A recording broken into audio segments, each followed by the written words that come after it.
अवघ्या राज्याचं लक्ष लागलेल्या संगमनेर पालिका निवडणुकीत काँग्रेसचे ज्येष्ठ नेते बाळासाहेब थोरात यांच्या नेतृत्वातील संगमनेर सेवा समितीने अखेर नगराध्यक्ष पदासह या ठिकाणी नगरसेवकपदी देखील दणदणीत विजय मिळवलेला आहे।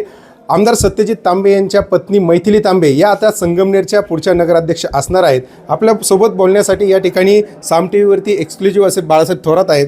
थोरात साहेब, काय पहिली प्रतिक्रिया या सगळ्या विजयानंतर तुमची? आणि नगराध्यक्षाचा म्हणजे मैथिलीताईचा विजय तर ऐतिहासिक आहे आणि उच्चांकी आहे।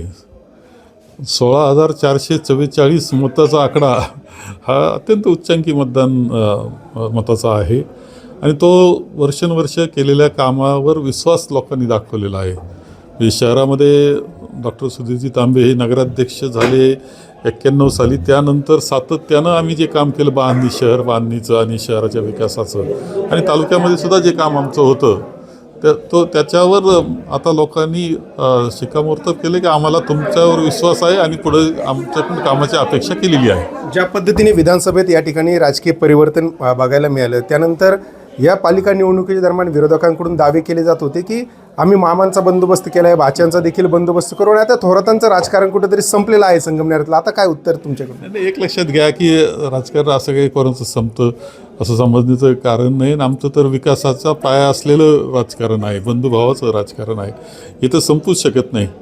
विधानसभेला काय घडलं, कसं घडलं याचे कारण तर सगळ्यांना माहिती आहे आणि महाराष्ट्रामध्ये आपण तो अनुभव घेतो आहे। त्यामुळं फक्त संगमनेरचा विषय चर्चा करण्याचं काही कारण नाही। लोकांनी अत्यंत जागृत पद्धतीनं मतदान केलेलं आहे आणि पुढेही वाटचाल जी आहे, जे चुकीचं चाललेलं आहे त्याचा बंदोबस्त करण्याचा खरंच जनादेश आहे हा, की ज्या अंमली पदार्थाचा धुमाकूळ सुरू झाला, अत्यंत चुकीच्या पद्धतीने झालं, गुंडगिरी वाढली, ह्या सगळ्याला लोकांनी विरोध केलेला आहे, हे इथं सिद्ध होत आहे। आमदार खताळने ज्या पद्धतीने विधिमंडळात त्या ठिकाणी काही फोटो दाखवले, कागद दाखवले आणि दावा केला की जे गुन्हेगार या ठिकाणचे आहेत ते कुठेतरी तुमचे समर्थक आहेत, तुम्ही त्यांचे सत्कार करताय, असे सगळे नाही ते फोटो दाखवले, ते फोटोचे ते जे युवक आहे त्यांनीच प्रेस घेतली आणि दाखवलेलं आहे। आता त्यांनी जो आरोप केला आणि जे फोटो दाखवले ते विधानसभेत दाखवण्याऐवजी बाहेर दाखवावं, ऑन रेकॉर्ड दाखवावं, म्हणजे आणखी आपल्याला जास्त चांगली काळजी घेता येईल त्यांची। निश्चित बघितलं तर ते बाळासाहेब थोरात ज्यांनी या विजयावरती अत्यंत आनंद व्यक्त केलेला आहे आणि आगामी काळात देखील संगमनेरातली ही घौडदौड अशी सुरू राहण्याचा विश्वास त्यांनी व्यक्त केलेला आहे।